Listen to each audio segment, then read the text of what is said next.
जय श्री कृष्ण दोस्तों। मेरा नाम अजय कृष्ण वंशी और आपका हमारा सबका प्यारा सा यूट्यूब चैनल है इनविंसिबल पायोनियर इंस्टीट्यूट। हम राजस्थान में सन 1857 की क्रांति के बारे में चर्चा कर रहे थे, जिसमें हमने इसका जो फर्स्ट वीडियो आया था उसमें हमने राजस्थान में जो 1857 की क्रांति हुई है उसकी पृष्ठभूमि को जानने की कोशिश की। सेकंड वीडियो में हमने राजस्थान में जो क्रांति घटित हुई है उसको चरणबद्ध जानने की कोशिश की। पहले हमने नसीराबाद में क्रांति की घटनाएं पढ़ी, उसके बाद में भरतपुर में पढ़ी, फिर हमने नीमच में पढ़ा, उसके बाद में हमने आहुआ में क्रांति के स्वरूप को जाना। अब इस पर्टिकुलर वीडियो में हम इसके जो बाकी डिस्कशन बच रहा है, बाकी जो चीजें बच रही है, क्रांति कहाँ कहाँ पर और जगह घटित हुई उनको जानने की हम कोशिश करेंगे। उनकी जानकारी मैं आपके साथ साझा करने की कोशिश करूंगा। तो स्टार्ट करते हैं बिना टाइम वेस्ट किए। कोटा में 1857 की क्रांति का क्या स्वरूप रहा, इसको समझने की हमें यहाँ पर कोशिश कर रहे हैं।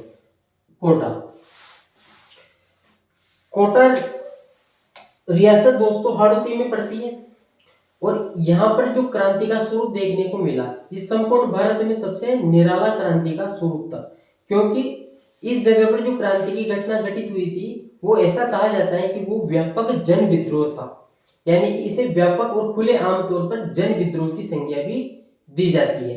सबसे भीषण क्रांति कोटा में ही घटित हुई थी। सर्वाधिक जो हिंसक भीषण क्रांति घटित हुई थी वो कोटा में हुई थी। तो इसे समझने की कोशिश करते हैं। कोटा में दोस्तों क्रांति 15 अक्टूबर 1857 को घटित हुई। नेतृत्व किसने प्रदान किया? तो नेतृत्व प्रदान किया लाला जयदयाल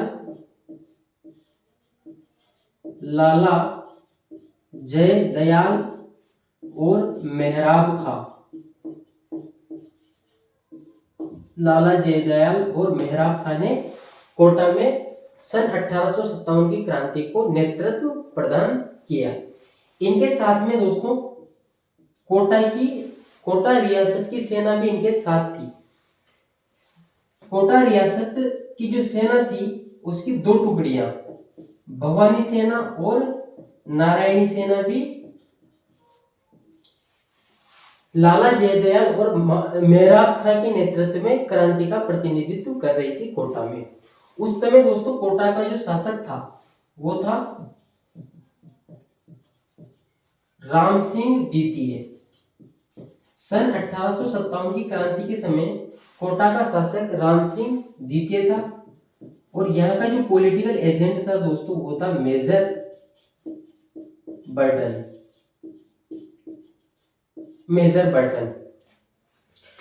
अब हम समझने की कोशिश करेंगे कि कोटा में जो क्रांति घटित हुई है आखिरकार क्यों घटित हुई है और किस प्रकार इसकी पृष्ठभूमि रही है। तो होता ये है दोस्तों 14 अक्टूबर 1857 को मेजर बर्टन, जो कि कोटा रियासत का पॉलिटिकल एजेंट था, वो कोटा रियासत के शासक राम सिंह द्वितीय को ये सुझाव देता है कि यहाँ पर कुछ ऐसे सैनिक हैं या फिर यहाँ पर कुछ ऐसे लोग हैं कोटा रियासत में जो कि ब्रिटिश हुकूमत के खिलाफ तख्ता पलट की कोशिश कर सकते हैं, विद्रोह कर सकते हैं। अतः आप ऐसा कीजिए कि उन विद्रोही सैनिकों को हमें सौंप दीजिए। और ये बात जब लाला जयदयाल और मेहराब खां को पता चली तो इनमें असंतोष और अविश्वास की भावना पैदा हो गई और फलस्वरूप इन्होंने क्या किया, 15 अक्टूबर 1857 को कोटा रियासत के बहुत सारे अधिकारियों को लेकर, शासक वर्ग के बड़े हिस्से को लेकर प्लस भवानी तथा नारायणी सेना को लेकर कोटा में क्रांति का बिगुल बजा दिया। क्रांति के दौरान क्या क्या घटनाएं घटित हुई वो भी समझ लेते हैं। क्रांति के दौरान क्रांतिकारियों ने मेजर बर्टन के डॉक्टर थे दोस्तों, इसके डॉक्टर का नाम था सेल्डर और क्वांटम। क्रांतिकारियों ने क्रांति के दौरान मेजर बर्टन के डॉक्टर सेल्डर और क्वांटम की हत्या कर दी। इसके अलावा क्रांतिकारियों ने बर्टन के दो पुत्र थे दोस्तों, एक का नाम था आर्थर और एक का नाम था फ्रैंक।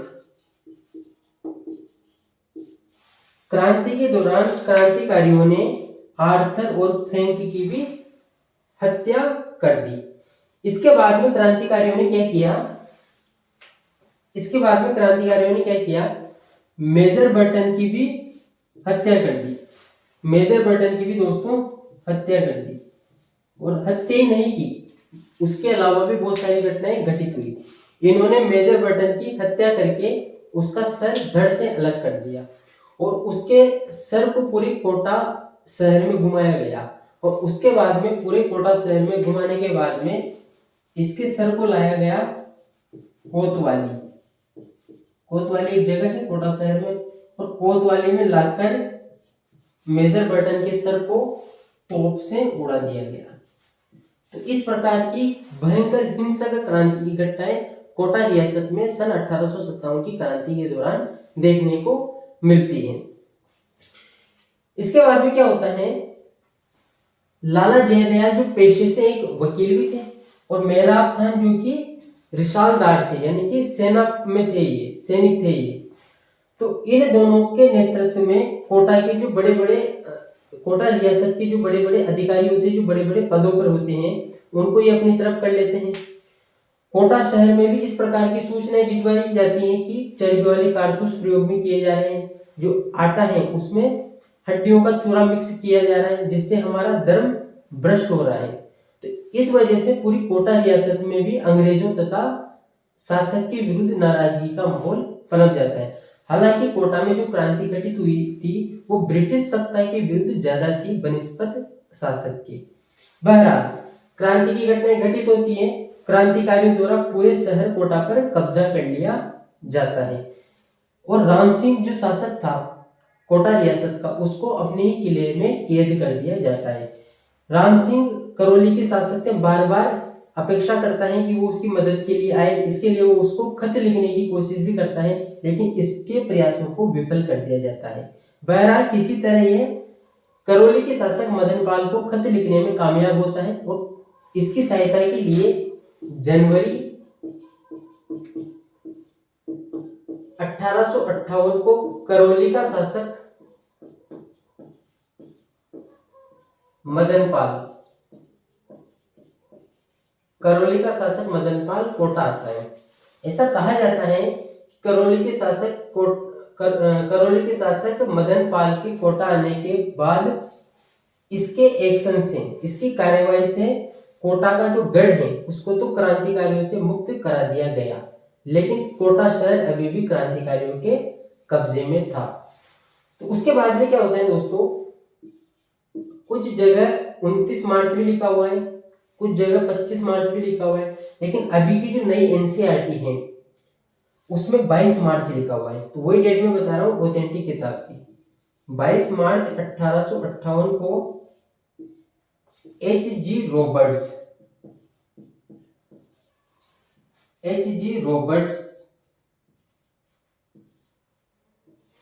एक अंग्रेज अधिकारी है। ये 5500 सैनिकों की सेना लेकर कोटा आता है और संपूर्ण कोटा को क्रांतिकारियों से मुक्त करवा दिया जाता है। कोटा की क्रांति के दौरान ऐसी बहुत सारी घटनाएं हुई जो पूरे भारत में अनूठी रही। कौन कौन सी ऐसी घटनाएं घटित हुई? पहली तो ये कि कोटा की क्रांति वास्तव में एक जन विद्रोह था, क्योंकि इतने लंबे टाइम तक 6 महीने तक किसी भी रियासत पर शासन केवल 2 व्यक्तियों या फिर 2 नेतृत्वकर्ताओं के कारण नहीं रह सकता। इनके साथ साथ कोटा का जो सामंत वर्ग था, अधिकारी वर्ग था, इसके अलावा जो लोग बाग थे वो भी इन क्रांतिकारियों के साथ थे। इस कारण क्रांति कोटा में इस हद तक सफल रही कि 6 महीने तक कोटा रियासत पर क्रांतिकारियों ने कब्जा किया। एक क्वेश्चन ये भी बहुत महत्वपूर्ण आता है कि संपूर्ण भारत में 1857 की क्रांति के दौरान वो कौन सी रियासत है जिस पर क्रांतिकारियों का सर्वाधिक लंबे समय तक अधिकार रहा? तो वो रियासत कोटा रियासत है। तो कोटा रियासत में हमने सन 1857 की क्रांति को जानने की कोशिश की और इसकी इंपॉर्टेंट चीजें आपके साथ मैंने डिस्कस की।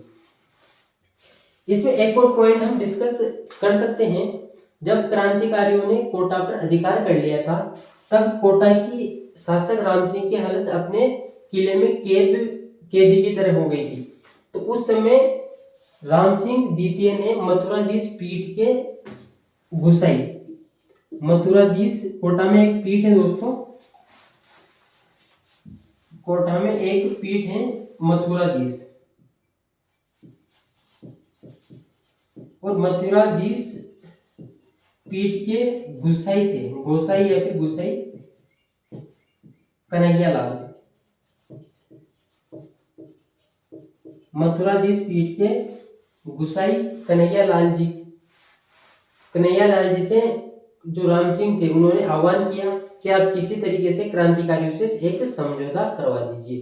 तो संत गोसाई की मध्यस्थता में क्रांतिकारियों और कोटा के शासक तत्कालीन राम सिंह द्वितीय के मध्य एक समझौता हुआ। क्या समझौता हुआ? समझौता ये हुआ था कि एक परवान जारी किया गया कोटा शासक के नाम से। उस परवान में लिखा था, परवान मतलब एक फरमान होता है कि भाई ये कोटा रियासत का एक गजट है। उस गजट में लिखा हुआ था कि कोटा रियासत में जो क्रांति घटित हुई है और मेजर बर्टन और उसके पुत्रों की जो हत्या हुई है वो राम सिंह के कहने पर हुई है। इसके अलावा उसमें यह भी लिखा था कि कोटा रियासत का मुख्य प्रशासनिक अधिकारी मेहराब खां को बना दिया जाए, और उसमें यह भी शर्त दी कि क्रांति किसी भी हद तक पहुंच जाए लेकिन वहां के शासक राम सिंह द्वितीय को किसी भी प्रकार का खतरा नहीं पहुंचाया जाएगा, यानी कि इसको जान से नहीं मारा जाएगा। तो इस प्रकार की दोस्तों कोटा रियासत में क्रांति की घटना घटित होती है।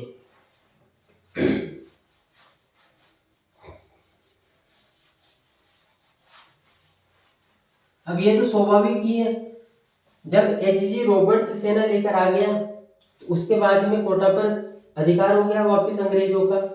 22 मार्च को सेना लेके आया तो 2-3 दिन में शायद अधिकार हो गया था, और उसके बाद में लाला जयदयाल और मेहराब खां को पकड़ लिया गया और इनको फांसी पर लटका दिया गया। तो इस प्रकार कोटा में क्रांति का अंग्रेजों द्वारा दमन कर दिया जाता। कोटा रियासत में क्रांति जो हुई है वो संपूर्ण भारत में सबसे अनूठी क्रांति मानी जाती है। यहाँ पर सैनिक टुकड़ियों ने, हालांकि कुछ सैनिक टुकड़ियां भी सक्रिय रही, लेकिन सर्वाधिक जो संघर्ष किया वो यहाँ की जनता ने किया। इस वजह से कोटा में क्रांति इस हद तक सफल मानी जाती है। उसके बाद में हम बात कर लेते हैं धौलपुर में।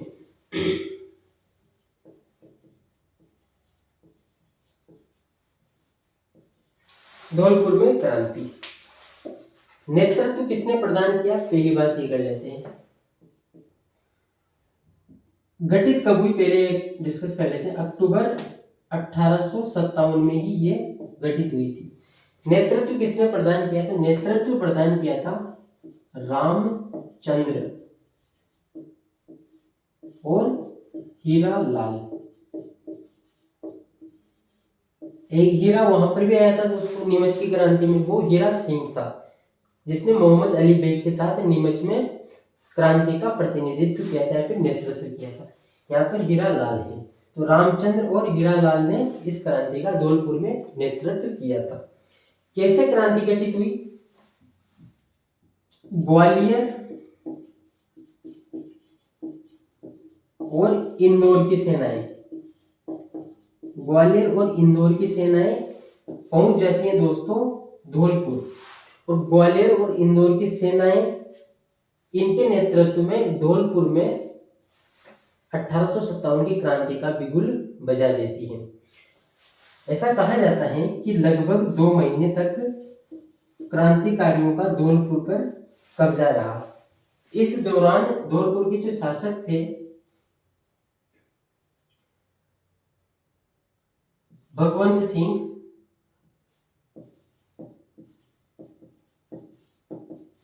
उनकी हालत बहुत खराब रही। उसके बाद में क्या होता है दोस्तों, दिसंबर 1857 को पटियाला से एक सेना आती है।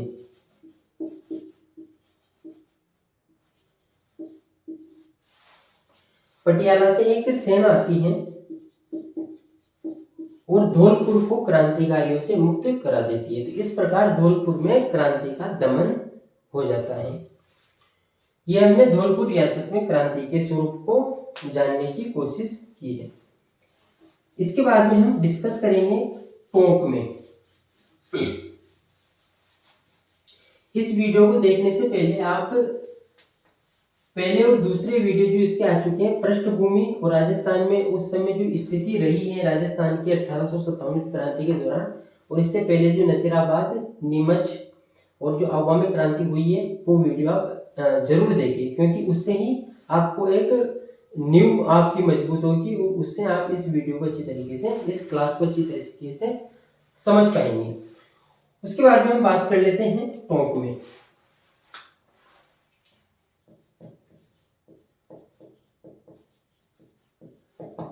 एक तो इम्पोर्टेंट बात यह है कि सन 1857 की क्रांति के दौरान टोंक राजपुताना की एकमात्र ऐसी रियासत थी जो मुस्लिम शासक द्वारा नियंत्रित, यानी कि मुस्लिम रियासत थी।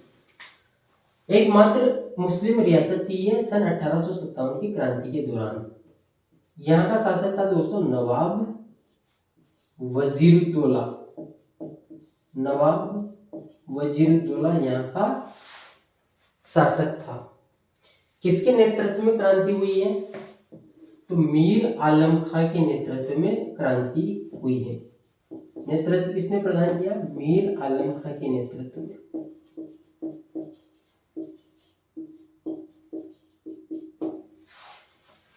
एक और इम्पोर्टेंट बात कि यहाँ पर जो क्रांति घटित हुई टोंक में, यह हालांकि मीर आलम खां के नेतृत्व में जरूर हुई है, लेकिन इस मीर आलम खां का साथ दिया था नीमच के सैनिकों ने, और नीमच में कोटा कंटेनमेंट के सैनिक थे, तो उन्होंने इसका साथ दिया था। नीमच के सैनिकों ने साथ दिया था मीर आलम खां का। क्रांति का कारण क्या था टोंक में? जो टोंक का नवाब था, नवाब वजीरुद्दौला, तो ये इनके यहाँ के जो सैनिक थे और यहाँ के जो अधिकारी वर्ग था, उनको उनका वेतन नहीं दे रहा था। तो इस वजह से यहाँ पर क्रांति घटित हुई। मीर आलम खां के नेतृत्व में क्रांति घटित हुई और नवाब वजीरुद्दौला को क्रांति के सामने झुकना पड़ा और उनको वेतन देना पड़ा। इस तरह क्रांति वापस समाप्त होती है। एक और चीज का मैं यहाँ पर आपको जिक्र करना चाहूंगा। एक नाटक है दोस्तों,